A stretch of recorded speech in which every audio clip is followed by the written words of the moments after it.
Els cromosomes sexuals que heretem venen un del pare i un de la mare. La mare ens dona segur una X, mentre que el pare ens pot donar una X o una Y. I per tant, el sexe del fill o filla anirà sempre determinat pel pare. És a dir, si ell dona una X, la filla serà XX i per tant de sexe femení. En canvi, si ell dona una Y, el fill serà XY i per tant un home. Òbviament això de dona és una manera de dir-ho perquè el pare no ho pot triar.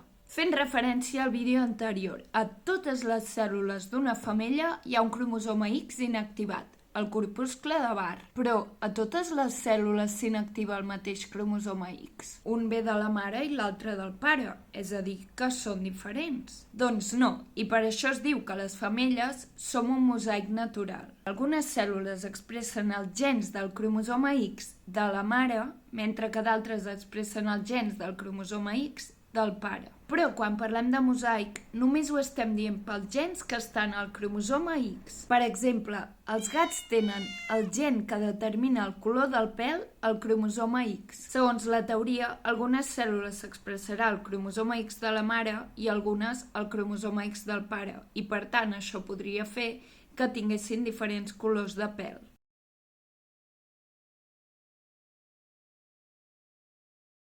Què pot passar en les femelles? Si el cromosoma X actiu diu que el pèl ha de ser taronja, als llocs on s'expressi aquest cromosoma, el pèl serà taronja. Però si el cromosoma X actiu diu que el pèl ha de ser negre, als llocs on s'expressi aquest cromosoma X, el pèl serà negre i per això les femelles de gat poden tenir el pèl de 3 colors diferents, perquè a cada cèl·lula de la pell el cromosoma X actiu l'indicarà de quin color ha de ser.